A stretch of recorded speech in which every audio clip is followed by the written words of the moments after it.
distinto era el sentido de institucionalidad que había en el siglo XVIII, del que heredamos después de las revoluciones francesa y americana, y distinto es obviamente el sentido de institucionalidad que puede decirse que ha regido en el Uruguay en el siglo XIX y en el siglo XX. Yo, quizás más influenciado por la Revolución norteamericana y por los filósofos americanos e ingleses, que por la Revolución Francesa, que es un poco radical y jacobina, a mí me gusta el concepto de institucionalidad pleno, total, abarcativo no solamente de las formas, sino también de la esencia. La institucionalidad formal solamente es una cosa. Y tan es una cosa que si repasamos la historia reciente, y considerando que institucionalidad o instituciones es un poco casi un sinónimo de democracia, encontramos que en el mundo, por ejemplo, después de la Segunda Guerra Mundial y antes de la caída del muro de Berlín, había instituciones que eran satélites soviéticos que se llamaban la República Democrática de algo, la República Democrática de otra cosa. O sea, se consideraban democráticas, consideraban que tenían una institucionalidad, pero obviamente era meramente formal, y casi ni formal lo era, pero aceptemos que era formal. En esos países, cada tanto había una supuesta elección de algo y se decía que regían las instituciones. Pero no había una institucionalidad plena, no había una democracia esencial, sustantiva, que necesita de la protección y la defensa a ultranza de los derechos de las personas, de la tolerancia, de la libertad, de tantos otros factores que son los que le dan a la democracia ese valor distintivo. Incluso acerquémonos más al presente. En la misma América Latina de hoy, por ahí anda un señor Chávez. ¿Esa es una democracia? Bueno, fue elegido en elecciones y ha sido reelegido y reelegido. ¿Podemos decir que en Venezuela hoy hay una institucionalidad plena, absoluta? ¿O tenemos que decir que puede ser que haya una institucionalidad formal, pero no sustantiva? También podemos citar a Castro. Muchas veces hemos escuchado a defensores de Cuba sostener que en Cuba hay una democracia, porque no sé cada cuántos años hay alguna elección de algo. Y así podemos seguir. Yo entiendo que puede ser opinable, yo me defino por la institucionalidad plena, total, abarcativa del aspecto formal y sustancial. Para mí no hay institucionalidad en un país si no se respetan los derechos del ciudadano, si no se valora el Estado de Derecho, si no se respeta la Constitución, si no se respeta la ley, y si de alguna manera no rige en toda su plenitud el Estado de Derecho. Más allá que haya elecciones, más allá que haya presidente y más allá que haya parlamento.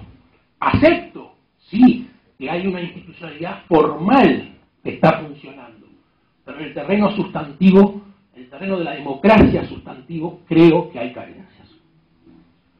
La historia del Uruguay fue al respecto cambiante. En el siglo XIX éramos una institucionalidad formal, una democracia formal y también sustantiva en algún aspecto.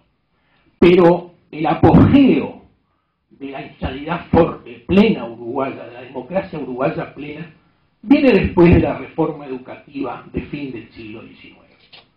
Esa reforma magnífica que hizo que la educación pública en este país fuera laica, gratuita y obligatoria.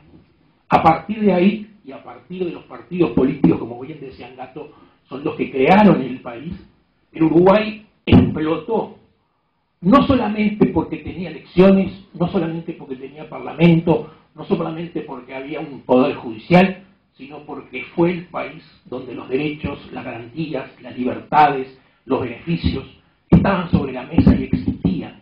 Pero además fue un país que le daba a su gente los servicios esenciales que un ciudadano requiere. Le daba educación, le daba salud, le daba justicia. Todas las cosas que hacen que el individuo se pueda desarrollar, pueda existir y pueda cumplir su objetivo. Y Uruguay durante muchos años fue un país admirable en ese sentido y fue un faro en el mundo.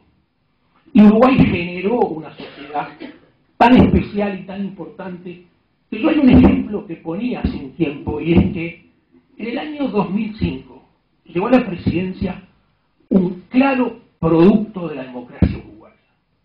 El hijo de un funcionario de la Teja de ANCAP, que se educó en la escuela y en la universidad pública, que llegó a ser grado 5 en medicina, que llegó a ser un empresario poderoso y que ganó las elecciones y fue presidente.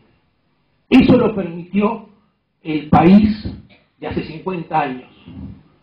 No lo permite el país de hoy. Yo creo que el deterioro de la institucionalidad uruguaya como tal, entiendo y comparto con Gatto que no la veo arriesgada en lo que respecta a lo formal, no me imagino un rompimiento institucional, pero la veo sí seriamente amenazada en lo sustancial por decaimiento de principios, valores e instituciones que hacen a una vida esencial que tuvimos y que ya no tenemos. Tuvo su evolución. Evidentemente empezó en el año 50, 60, una crisis que nos fue derivando a situaciones difíciles. El momento, digamos, más patético de esa crisis fue cuando en la década del 60 hubo quien se levantó contra la democracia uruguaya y generó ese terrorismo que nos hundió en las épocas más tristes y grises de nuestra historia. Desen en cuenta ustedes que Uruguay en el año 63, cuando surgió el primer atentado terrorista, era un país que tenía Partido Comunista, Partido Socialista y Partido Trotskista. O sea que cualquier señor que pensara distinto, más allá obviamente del Partido Colorado, Partido Blanco y Unión Cívica y lo que fuera, cualquier señor que pensara de la forma que quisiera pensar, tenía en el Uruguay un lugar para expresarse y para desarrollarse.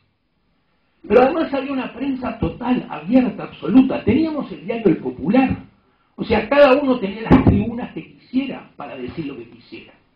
Y sin embargo, algunos iluminados se levantaron contra las instituciones y generaron un proceso que tuvo otras etapas, que tuvo un momento muy triste con la dictadura del año 73, que dejó al país huellas muy difíciles de superar y que nos enfrentaron y nos dividieron, pero que finalmente tuvo una salida. A partir de esa salida podemos preguntarnos y decirnos, en Uruguay, después de la dictadura para acá, ¿ha existido una plena institucionalidad? Yo creo que lo existió claramente en lo formal. Y no creo, reitero, que esa institucionalidad corra riesgos. Pero el país ha arrastrado problemas que han permitido que hubiese una democracia sustancial, pero que esa democracia sustancial haya ido de a poco deteriorándose en forma paulatina y grave. Y hoy llegamos, y por eso como más el título era la institucionalidad uruguaya, yo desembarco en el Uruguay y desembarco en el Uruguay de hoy. No quiero ser alarmista y no quiero ser crítico, pero claramente del 2005 para acá, antes también, vamos a no cortar la historia del 2005, antes también, porque la democracia empezó a sufrir cuando perdimos capacidad de enseñar a nuestros hijos en la escuela pública, cuando deterioramos la salud, cuando la justicia